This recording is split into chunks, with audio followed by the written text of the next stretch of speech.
আওয়ামী লীগ কোনো ছোট বা দুর্বল শক্তি নয়। দলটিকে ছোট ভেবে কেউ ধাক্কা দেওয়ার চেষ্টা করলে উল্টো পিষ্ট হয়ে যাবেন। এ যেন এক নতুন অধ্যায় শুরু করতে যাচ্ছে আওয়ামী লীগ ও ছাত্রলীগের নেতাকর্মীরা। আওয়ামী লীগ রাজপথে ফিরবে, সেটাও আবার ভয়ঙ্কর রূপে, এমনটাই ধারণা করছে রাজনৈতিক বিশ্লেষকরা। আওয়ামী লীগ ফিরে আসার জন্য মাস্টার প্ল্যান করছে। কি মাস্টার প্ল্যান? ঢাকার মধ্যে বস্তিগুলোর মধ্যে মানুষ জড়ো করছে। আসসালামু আলাইকুম। দেশ বিদেশ টিভি থেকে হোসেন বলছি, আমার চ্যানেলে সবাইকে স্বাগত। শেখ হাসিনা সরকারের পতনের 8 মাস হয়ে গেল, কিন্তু 8 মাসেও আওয়ামী লীগ এখনো দাঁড়াতে পারে নাই। কোমর ভেঙে গেছে অনেকটা সেরকম, কিন্তু উঠে দাঁড়ানোর চেষ্টা করছে। অনলাইনে বিভিন্ন অ্যাক্টিভিটিজে আছেন, বিশেষ করে শেখ হাসিনা, তিনি নিজে অনেক অ্যাক্টিভ। কিন্তু বেশিরভাগ নেতা ইতিমধ্যে সমালোচিত হয়েছেন, কারো বিরুদ্ধে হত্যার অভিযোগ, কারো দুর্নীতির অভিযোগ। মামলা মোকদ্দমা থেকে শুরু করে জীবনের যে কোনো ঝুঁকি নিয়ে আমরা দেখছি যে আওয়ামী লীগের ঝটিকা মিছিল দেশের বিভিন্ন স্থানে বাড়ছে এবং নিঃসন্দেহে তাতেও আগের চেয়ে নেতাকর্মীদের উপস্থিতি বাড়ছে এবং তারা যে টার্গেটটি নিয়েছে মে জুনের মধ্যে রাজপথ দখলে নেওয়ার, আদালত এবং দেশের কারাগারগুলোতে যে অন্যায়, অনিয়ম, অত্যাচার, অনাচারগুলো হচ্ছে তা আমরা নানান মাধ্যমে খবর পাচ্ছি এবং সেই খবরগুলো গত 8 মাসে আমাদের যেই কথিত গণমাধ্যম তার কোনোটিতে তেমনভাবে আসছে না। তার কারণ শেখ হাসিনা সরকারের সময় গণমাধ্যমগুলো যতটা বাকরুদ্ধ, অবরুদ্ধ, কণ্ঠরুদ্ধ অবস্থায় ছিল, এখন তার চেয়ে সব ভয়ঙ্কর অবস্থা। এবং বাংলাদেশ কি IMF এর ঋণের কিস্তি না পেতে পারে, এরকম একটা প্রশ্ন তৈরি হয়েছে এবং সেটা যদি না হয় তার মানে কি? এবং এই যে সরকারের আন্তর্জাতিক ক্ষেত্রে বিরাট সাফল্যের দাবি করা হয়, বিশেষ করে আমাদের প্রধান উপদেষ্টা যে আন্তর্জাতিক ইমেজ, সেই ইমেজ কি যথেষ্ট পারফর্ম করছে না? IMF এর লোনের ক্ষেত্রে অলরেডি এই প্রশ্নগুলো একটা মরণ কামড় দেওয়ার সিদ্ধান্ত নিয়েছে আমাদের নতুন রাজনৈতিক দল এনসিপি। এবার যে মরণ কামড় দিবে, কামড়ের যে যতগুলো দাঁত লাগবে, মানে মানুষ লাগবে, এই মানুষটা কি এনসিপি যোগাইতে পারবে? 14 এপ্রিল মহানগরে তাদের একটা প্রোগ্রামের দৃশ্যপট দেখে মনে হয়েছে এত বড় বড় হিরোরা একটা স্টেজে বক্তব্য দিচ্ছেন, সামনে ইউটিউবার, ক্যামেরাম্যানের বাইরে 50 জন মানুষ নাই। তবে রাজু ভাস্কর্য ডাক দিলে পোলাপাইন পাওয়া যায়। প্রথম দিকে যে জমায়েতটা এই রাজনৈতিক দলের নেতারা ডাক দিলে হয়তো সেখানে বিএনপি কানেক্টেড ছিল, জামাত কানেক্টেড ছিল, কিন্তু যখন নাহিদ ইসলাম বলল জামাতের মতন দল টল এই দেশে মানুষ ক্ষমতায় আনতে চায় না, চরমনাইদের ক্ষমতায় আনতে চায় না, ইসলামপন্থীদের মানুষ ক্ষমতায় আনতে চায় না, মানুষ বিকল্প চায়, তখন থেকে জামাতের যাদের একটু ওজন আছে অথবা সম্মান আছে, মান সম্মান আছে, তারা কিন্তু ভাই নাহিদরে সমালোচনা শুরু করে দিল যে কি বললা তুমি। সুপ্রিয় দর্শক মণ্ডলী, আসসালামু আলাইকুম রহমতুল্লাহ। আশা করি সবাই ভালো এবং সুস্থ আছেন। স্বাগতম জানাচ্ছি আমাদের আরেকটি নতুন ভিডিওতে। সুপ্রিয় দর্শক মণ্ডলী, ভিডিওর থাম্বনেল, টাইটেল ও ভিডিওর কিছু অংশ বিশেষ থেকে আপনারা ইতিমধ্যে বুঝতে পারছেন যে আজকের ভিডিওটি কতটা গুরুত্বপূর্ণ। সুপ্রিয় দর্শক মণ্ডলী, বর্তমান রাজনীতি আলোচনার প্রেক্ষাপটে বেশ কয়েকটি গুরুত্বপূর্ণ ভিডিও নিয়ে আপনাদের সামনে এসেছি। সুপ্রিয় দর্শক, তারও কিছু অংশ বিশেষ আপনারা ইতিমধ্যে দেখে ফেলেছেন। সুপ্রিয় দর্শক, সেই অংশ বিশেষগুলোর বিস্তারিত আলোচনা দেখলে আপনারা রীতিমতো অবাক হয়ে যাবেন। সুপ্রিয় দর্শক, আসুন আমরা সেই বিস্তারিত আলোচনাটা দেখে আসি। তার আগে আপনাদের প্রতি ছোট্ট একটা রিকোয়েস্ট, যারা আমার চ্যানেলে নতুন, চ্যানেলটি সাবস্ক্রাইব করে, লাইক, কমেন্ট, শেয়ার করে আমাদের চ্যানেলের একজন সদস্য হয়ে যান। সুপ্রিয় দর্শক, আসুন আমরা সেই বিস্তারিত আলোচনা দেখে আসি। অবশ্যই আপনাকে সম্পূর্ণ ভিডিওটা দেখার জন্য অনুরোধ জানাচ্ছি। সরকারের পতনের 8 মাস হয়ে গেল, কিন্তু 8 মাসেও আওয়ামী লীগ এখনো দাঁড়াতে পারে নাই। কোমর ভেঙে গেছে অনেকটা সেরকম, কিন্তু উঠে দাঁড়ানোর চেষ্টা করছে। অনলাইনে বিভিন্ন অ্যাক্টিভিটিজে আছেন, বিশেষ করে শেখ হাসিনা, তিনি নিজে অনেক অ্যাক্টিভ। কিন্তু বেশিরভাগ নেতা ইতিমধ্যে সমালোচিত হয়েছেন, কারো বিরুদ্ধে হত্যার অভিযোগ, কারো দুর্নীতির অভিযোগ, কেউ জেলে আছেন, কেউ আত্মগোপনে, কেউ বিদেশে। এখন এই পরিস্থিতিতে দলের শীর্ষ নেতৃত্ব চাচ্ছে যে নতুন নেতৃত্ব এবং সেটা যাতে দেশে অবস্থান করা নেতাদের মধ্য থেকে, যার এরকম ক্ষমতা থাকবে যে সরকার এবং বিভিন্ন পক্ষের সাথে লিয়াজ করে নেতৃত্বকে সঠিক রাখা। এখন এরকম লোক কোথায়, কারা আছে? এখন এর আগে আমরা দেখেছি শিরিন শারমিন এবং সাবের হোসেন চৌধুরীর নাম প্রস্তাব করতে সরকারের পক্ষ থেকে, সেনাবাহিনীর পক্ষ থেকে। কিন্তু যতটুকু শোনা যাচ্ছে বা বোঝা যাচ্ছে, প্রথম কথা হলো শিরিন শারমিনের নাম আছে, তার ইমেজ ভালো, কিন্তু তার সাংগঠনিক দক্ষতা, রাজনৈতিক দক্ষতা সেরকম নয়, যার ফলে আওয়ামী লীগের মতো সংগঠন পরিচালনা করার ক্ষেত্রে তার ক্যাপাবিলিটি নিয়ে প্রশ্ন আছে। তবে এই দিকে সাবের হোসেন চৌধুরী অনেকটা ব্যাটার এবং অনেকের কাছে তিনি প্রথম চয়েস। কিন্তু সমস্যা হচ্ছে, শোনা যাচ্ছে যে তিনি রাজনীতিতে আর ইন করতে চাচ্ছেন, তিনি চাচ্ছেন রাজনীতিকে বাই বাই দেওয়ার জন্য। এখন সরকার শেখ হাসিনাকে মাইনাস করতে চাচ্ছে, এটাতে আবার আওয়ামী লীগ একমত না। এখন অপশন আরো আছে, কাদের সিদ্দিকী, ডক্টর কামাল হোসেন, লতিফ সিদ্দিকী, মেয়র আইবি, এরকম তালিকায় আরো অনেকেই আছে। এখন এদের কারো কারো বিরুদ্ধে আওয়ামী লীগের খুদ আওয়ামী লীগের অনেকেরই আপত্তি আছে। তবে আমার কাছে মনে হয় সবচেয়ে ভালো অপশন হচ্ছে এই দুর্যোগ, এই ক্রান্তিকালে কাদের সিদ্দিকী এবং সাবের হোসেন চৌধুরী। কাদের সিদ্দিকীর স্ট্রং পলিটিক্যাল ব্যাকগ্রাউন্ড আছে, সাবের হোসেন চৌধুরীর স্ট্রং ইন্টারনাল এবং ইন্টারন্যাশনাল লিয়াজও আছে তার। এখন এই দুইজনের এই কম্বিনেশনে দল মোটামুটি স্ট্যাপ আপ দিতে পারবে, এটা মোটামুটি নিশ্চিত। এখন কাদের সিদ্দিকী যদিও অন্য দল করেন, কিন্তু মূলত তিনি আওয়ামী লীগের। এখন শেখ হাসিনা যদি বলেন তিনি হয়তো না করবেন না, তার সাথে রয়েছে পারিবারিক সম্পর্ক, যদিও কাদের সিদ্দিকী শেখ হাসিনা সমালোচনা করেন, কিন্তু রাজনীতিতে এটা হতেই পারে। এখন যেটা শোনা যাচ্ছে, শেখ হাসিনা কোনোভাবেই তার পদ ছাড়তে রাজি নন। তিনি চাচ্ছেন তিনি তার পদে থাকবেন, সেখানে একজন সাধারণ সম্পাদককে কাউকে দায়িত্ব দিতে, যিনি দেশের মধ্যে মব করতে পারবেন। কিন্তু শেখ হাসিনাকে রেখে সরকারের বা অন্য রাজনৈতিক পক্ষের সাথে দেন দরবার করা অনেকটাই কঠিন এই পরিস্থিতিতে, যার কারণে এই যে ফর্মুলা বা এই যে চয়েস, এটাতে অনেকেই রাজি হচ্ছেন না। তারা জানেন যে শেখ হাসিনাকে রেখে কাজ করা ভেরি ডিফিকাল্ট।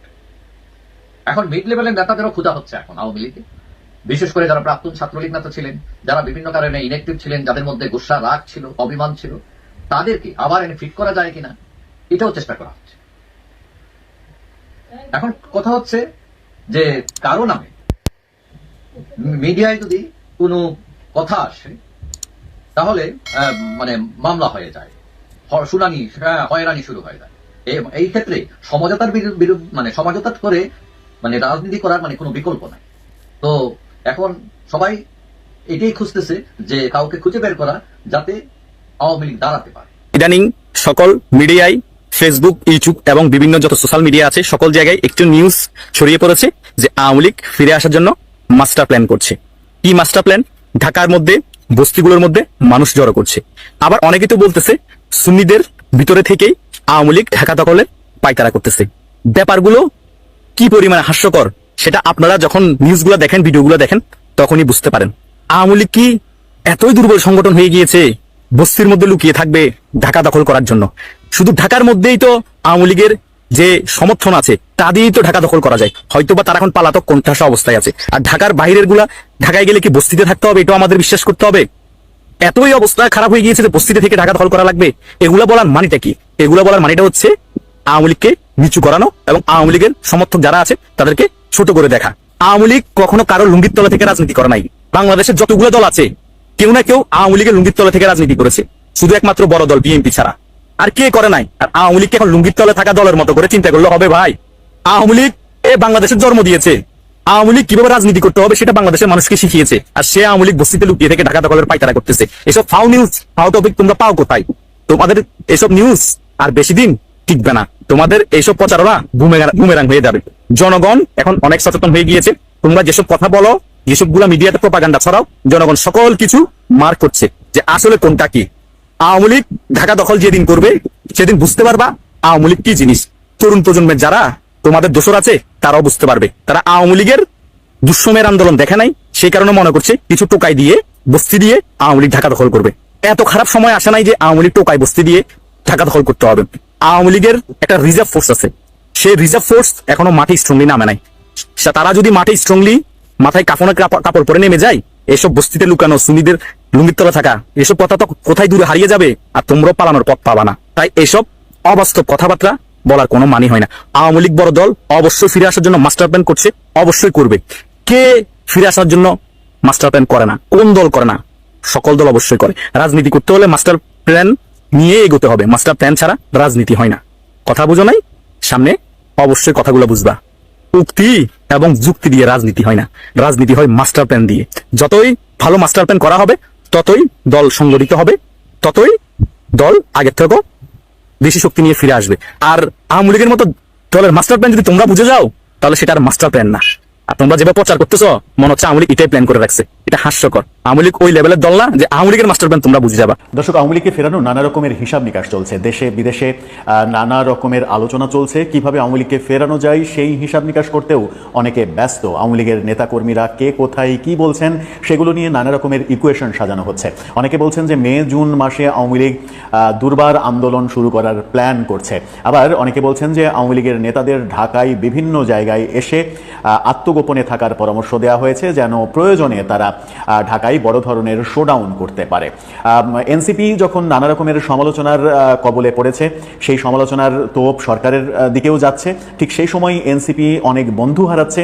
এনসিপির কাছের অনলাইন অ্যাক্টিভিস্টরা তাদের বিরুদ্ধে নানা রকমের প্রমাণ হাজির করছেন গণমাধ্যমে এবং সামাজিক যোগাযোগ মাধ্যমে। ঠিক সেই সময় আওয়ামী লীগকে ফেরার ইকুয়েশনটাও একেবারে সমান তালে চলছে। আদতেও আওয়ামী লীগকে ফেরানো যাবে কিনা? অনেকে আবার বলছেন যে আওয়ামী লীগ তার কাছের অনেক বন্ধু হারিয়ে ফেলছে, এমনটাও দেখা গেছে। আসলে হিসাব নিকাশটা কি বলছে, কোন ইকুয়েশনে আওয়ামী লীগের ফেরার পথ আদৌ রয়েছে, সেই আলোচনাটা করার চেষ্টা করবো এই ভিডিওতে। থাকবেন পলিটিক্স টিভির নিয়মিত আয়োজনে।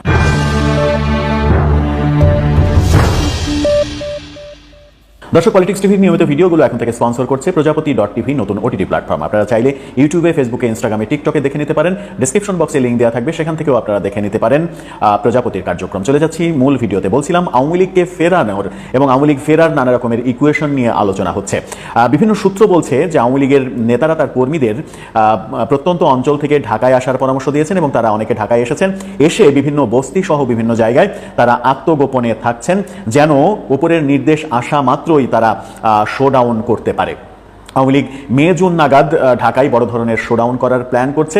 এই কথাগুলো আলোচনায় সব থেকে বেশি প্রাধান্য পাচ্ছে। আওয়ামী লীগকে নানা ইকুয়েশনে ফিরবে কি ফিরবে না এই বিশ্লেষণও হচ্ছে সামাজিক যোগাযোগ মাধ্যমে, অনলাইনে, গণমাধ্যম বাংলাদেশের বিভিন্ন গণমাধ্যম যে খবরগুলো করছে তাতে মনে হচ্ছে যে আওয়ামী লীগ মে জুন মাসে হয়তো বড় ধরনের শোডাউন করতে যাচ্ছে। কিন্তু আদতেও কি আওয়ামী লীগ মে জুন মাসে বড় ধরনের শোডাউন করার মতো ক্ষমতা অর্জন করেছে কিংবা ক্ষমতা রাখে, সেটা একটা বড় বিষয়।